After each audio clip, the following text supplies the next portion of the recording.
ప్రతిరోజు రాత్రి నిద్రలోకి వెళ్లే ముందు ఈ వీడియోను పూర్తిగా వినండి. ఎందుకంటే ఇవాళ మీరు వినబోయే ఈ మంత్రం మీ అవచేతన మనసులో ఒక కొత్త శక్తిని నింపుతుంది.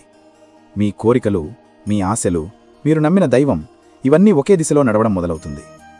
మనిషి జీవితాన్ని మార్చేది కష్టం కాదు, మనసు స్థితి. ఆ మనసు నిశ్శబ్దంగా ప్రశాంతంగా ఉన్నప్పుడు విశ్వం మన మాట వింటుంది. రాత్రి ఆ నిశ్శబ్దానికి ఉత్తమ సమయం. అందుకే మహర్షులు, ఋషులు, యోగులు నిద్రకు ముందు మంత్రజపం చేసేవారు. ఈ రాత్రి మీరు కూడా అదే చెయ్యాలి. ఇప్పుడు ముందుగా ఒక లోతైన ఊపిరి పీల్చుకోండి. ఆపై నెమ్మదిగా వదిలేయండి. మనసులోని అన్ని ఆలోచనలను, అన్ని భయాలను విడిచేయండి.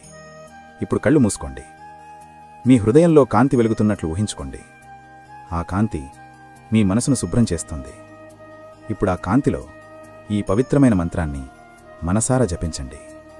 ఓం శ్రీం హ్రీం క్లీం శ్రీ సిద్ధలక్ష్మియై నమః. ఈ మంత్రం చాలా పురాతనది. ఇది మహాలక్ష్మి బీజమంత్రం అని పిలుస్తారు. ప్రతి పదానికి తనదైన శక్తి ఉంది. ఓం అంటే సృష్టి మొదలయ్యే నాదం. శ్రీం అంటే లక్ష్మీదేవి ఆశీర్వాదం పొందడానికి శక్తి. హ్రీం అంటే మనలోని నెగటివ్ ఎనర్జీని తొలగించే ఆత్మబలం. క్లీం అంటే ఆకర్షణ, సమృద్ధి, ప్రేమ, శాంతి తీసుకొచ్చే శక్తి. శ్రీ సిద్ధలక్ష్మి అయి నమః అంటే సర్వసంపదల తల్లి అయిన మహాలక్ష్మికి మన నమస్కారం. ఈ మంత్రం జపించే సమయంలో మీరు ఆలోచించాలి, నా జీవితం శాంతితో, ఆనందంతో నిండిపోవాలి. నా ఇంట్లో సమృద్ధి, ప్రేమ, ధనం, శాంతి నిండాలి. ఈ భావనతో జపించండి. ఇప్పుడు మళ్ళీ మంత్రం వినండి.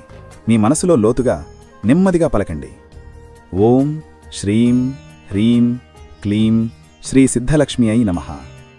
ఓం శ్రీం హ్రీం క్లీం శ్రీ సిద్ధలక్ష్మి అయి నమః. ఓం శ్రీం హ్రీం క్లీం శ్రీ సిద్ధలక్ష్మి అయి నమః. ప్రతి జపం తర్వాత మీ శరీరమంతా తేలికగా అనిపిస్తుంది. అది మీ అవచేతన మనసు తెరుచుకుంటున్న సంకేతం. ఇప్పుడు ఆ మనసుతో మీ కోరికను ఊహించుకోండి. అది నెరవేరినట్లు భావించండి.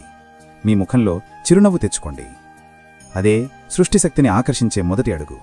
ఈ మంత్రం జపించడం వల్ల కలిగే ఫలితాలు అనేకం. మీ నిద్ర ప్రశాంతంగా ఉంటుంది. మరునాడు మీరు కొత్త ఉత్సాహంతో లేస్తారు. మీ ఆలోచనలు సానుకూలంగా మారతాయి. మెల్లగా మీ జీవితంలో మంచి అవకాశాలు, ధనం, సంతోషం వస్తాయి. ఇది కేవలం భక్తి కాదు, ఇదొక మనసు ప్రోగ్రామింగ్. నిద్రకు ముందు మనం మన అవచేతన మనసుతో మాట్లాడిన మాటలు మన రేపటి నిజాలుగా మారతాయి. అందుకే ఈ మంత్రం రాత్రి ధ్యాన మంత్రం అని పిలుస్తారు. ఇప్పుడు చివరిసారిగా ఈ మంత్రాన్ని జపించి ఆ ధ్వనిలో మునిగిపోవండి. ఓం శ్రీం హ్రీం క్లీం శ్రీ సిద్ధలక్ష్మి అయి నమః. ఓం శ్రీం హ్రీం క్లీం శ్రీ సిద్ధలక్ష్మి అయి నమః. ఇప్పుడు మీ మనసు పూర్తిగా శాంతి స్థితిలో ఉంది. ఈ శాంతిలో నిద్రపోండి. మహాలక్ష్మి కరుణ మీతో ఉంటుంది. విశ్వం మీ తరఫున పనిచేయడం ప్రారంభిస్తుంది. శుభరాత్రి. శాంతి శాంతి శాంతి.